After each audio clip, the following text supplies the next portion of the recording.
कहा जा रहा है सर कि 4 साल के बाद मोदी सरकार ने पेट्रोल और डीजल की कीमतों में बढ़ोतरी का ऐलान किया। इसके अलावा एमजीएल, आईजीएल की तरफ से जो है सीएनजी की कीमतों में भी बढ़ोतरी हुई।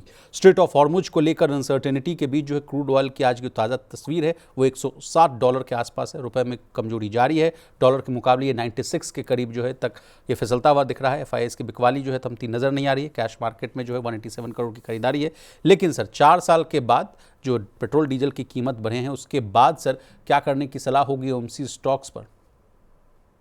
देखिए विशाल जी, अब देखेंगे तो ओएमसी स्टॉक्स पर वैसे तो एक अच्छा एक हाइंडसाइड में उनका एक पॉजिटिव है, थोड़ा राहत मिलेगा। बट अभी भी अंडर रिकवरीज काफी हाई है।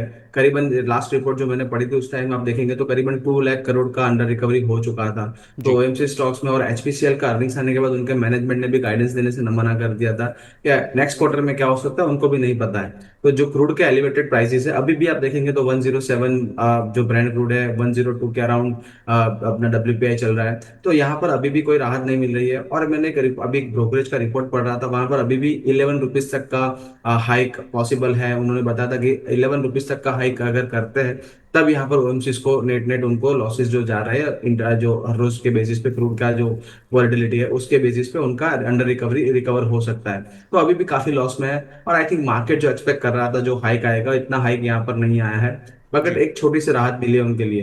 तो आज के सत्र में नेगेटिव रुझान है। बीपीसीएल का जैसे मैं चार्ट देख रहा हूँ 280 के अराउंड एक अच्छा सपोर्ट है। 280 के नीचे का स्टॉक यहाँ पर ट्रेड करता है, करीबन 265 के यहाँ पर जोन बन सकते हैं। 292 का 295 का एक स्टॉप लॉस रख सकते हैं और यहाँ पर शॉर्ट में बने रह सकते हैं। ओके वरुण सर, आप जिस रिपोर्ट की बात कर रहे हैं हम लोगों ने भी एक कोटेक की रिपोर्ट पढ़ी थी सर। 28 रुपए तक की बढ़ोतरी की बात कही गई थी और कहा गया था कि चुनाव जैसे ही खत्म होंगे ये बढ़ोतरी हो जाएगी। और हालांकि उसमें कहा गया था कि ग्रेजुअली बढ़ोतरी होगी। तो मेरा आपसे ये सवाल है सर कि 3 रुपए तो बढ़ गए, अब 25 रुपए कब बढ़ेंगे सर? ग्रेजुअली बढ़ेंगे जैसा आप भी कह रहे हैं कि 11 रुपए तो अंडर रिकवरी को मैनेज करने में लगेगा?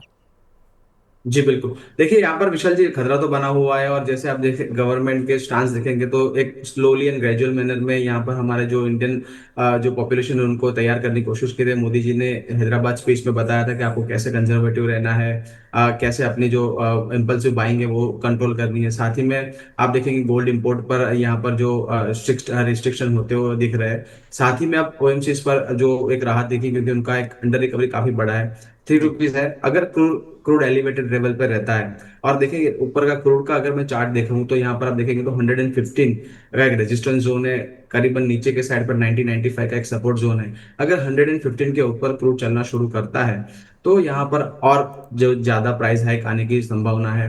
और ग्लोबल जो भी अभी जो डेवलपमेंट चल रहा है जहाँ पर जो जिनपिंग और ट्रम्प साहब के भी बयान आए हैं वहां पर ऐसा लग रहा है कि यहाँ पर थोड़ा सा राहत जियोपॉलिटिकली मिल सकता है। हो सकता है कि वहां से कोई राहत की खबर आ जाए और क्रूड थोड़ा एलिवेटेड लेवल से नीचे आ जाए तो नया हाइक नहीं आएगा। मगर क्रूड एलिवेटेड लेवल पर रहता है और नया ब्रेकआउट आता है। मॉर्गन स्टैनली की भी मैं रिपोर्ट पढ़ रहा था विशाल जी, और वहां पर उन्होंने बताया था कि जो उनका बेस केस है तो 89,000 का सेंसेक्स है। बट अगर 120 के ऊपर क्रूड सस्टेन करता है तो यहाँ पर उनका बेस केस सिनेरियो 66,000 का जो बेयर केस है जो उनका 66,000 सेंसेक्स का है। तो काफी बड़ी डाउनसाइड पॉसिबल है।